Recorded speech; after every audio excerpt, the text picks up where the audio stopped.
کہ میں عرض کروں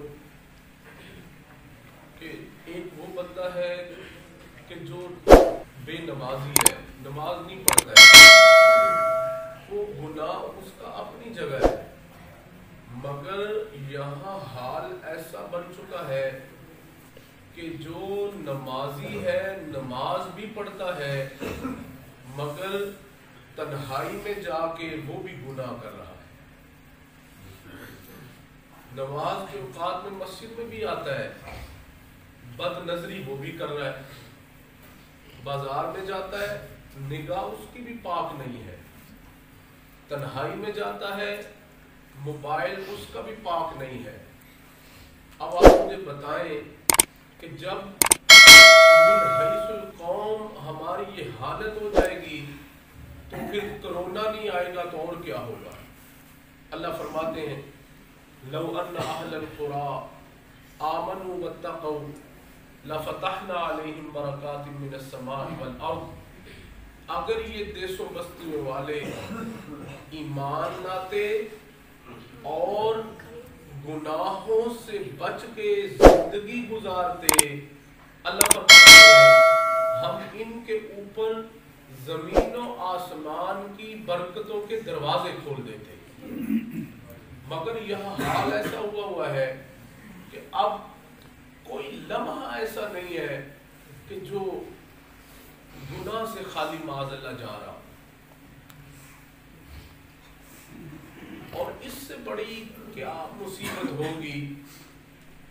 کسی نے عجیب بات میں نے چند دن پہلے لکھی ہوئی پڑھی ہے، وہ فرماتے ہیں کہ گناہ کرنے کے سبب اللہ رب العزت سجدے کی توفیق تو چھین ہی لیتے ہیں، مگر اللہ تعالیٰ ابھی یہ بات سمجھ میں آ رہی ہے کہ اللہ رب العزت اپنے گھر کے دروازے بھی بند کروا دیتے ہیں۔ اور آپ دیکھیں ہمارا دل اتنا غمزدہ ہے اس بات کے اوپر کہ بیت اللہ شریف جیسی مقدس جگہ وہاں بھی طواف کی اجازت نہیں ہے۔ مسجد نبوی شریف محبوب دو جہاں صلی اللہ علیہ وسلم کے در پاک کی حاضری بھی بند ہے۔ آپ اندازہ فرمائیں کہ یہ کیا ہے؟ میرے دوستو، اس حال میں ہمیں بس یہی چاہیے کہ ہم اپنے گناہوں سے سچی پکی توبہ کریں۔ اللہ فرماتے ہیں یا ایھا الذین آمنوا توبوا الی اللہ توبۃ نصوحا، کہ ایمان والو تمہیں چاہیے کہ تم اپنے گناہوں سے اللہ کی بارگاہ میں سچی پکی توبہ کر لو۔ اور میرے دوستو، پتہ نہیں ہے کہ کیا کس وقت کیا معاملہ ہو جائے، بہتر یہی ہے کہ ہم اپنے گناہوں سے سچی توبہ کر کے اس دنیا سے ہم چلے جائیں۔ اور اگر میرے دوستو ہم گناہوں کا بوجھ لے کے قبر میں چلے گئے تو دنیا عذاب تو بنی ہوئی ہے معاذ اللہ، قبر بھی عذاب بن جائے گی۔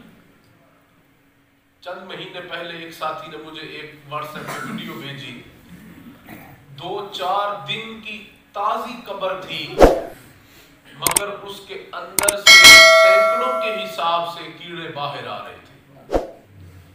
اب آپ اندازہ فرمائیں یہ کیا ہوتا ہے؟ اللہ رب العزت تو ستار ذات ہے، مگر کبھی کبھی میرے آپ کی نصیحت کے لیے اور جو ہے اپنی طرف رجوع کروانے کے لیے اللہ تعالیٰ ایسے احوال کھول دیتے ہیں۔ تو اس لیے یہ جو معاملہ بنا ہوا ہے، پہلی بات تو ہم اس بات پر ہی کہتے ہیں کہ جی مسجد بند کر دو اور ایسا کر دو ایسا کر دو، بھائی اللہ کی طرف رجوع کرنے کی ضرورت ہے۔ ہم اجتماعی توبہ کریں، اللہ سے معافی مانگیں۔ اللہ فرماتے ہیں توبوا الی اللہ جمیعا ایھا المؤمنون لعلکم تفلحون، کہ ایمان والو تم سارے کے سارے توبہ طائب ہو جاؤ تاکہ اللہ تمہارے لیے کامیابیوں کے دروازے کھول دے۔ اور یاد رکھیں جب اللہ کے بندے اللہ کے سامنے سچے دل کے ساتھ توبہ کرتے ہیں، اللہ ایسی کریم ذات ہے کہ اللہ تعالیٰ ابھی ان کے الفاظ ختم نہیں ہوتے، اللہ پہلے اپنے بندوں کے گناہ معاف فرما دیتے ہیں۔ ایسی کریم و مہربان ذات ہے۔ تو اس لیے بھائی آج ہم اپنے گناہوں سے سچی توبہ کریں۔ جی ہاں، اور توبہ عزم بالجزم کا نام ہے کہ پچھلوں سے معافی اور آئندہ کے لیے نہ کرنے کا عہد اور ارادہ کرنا۔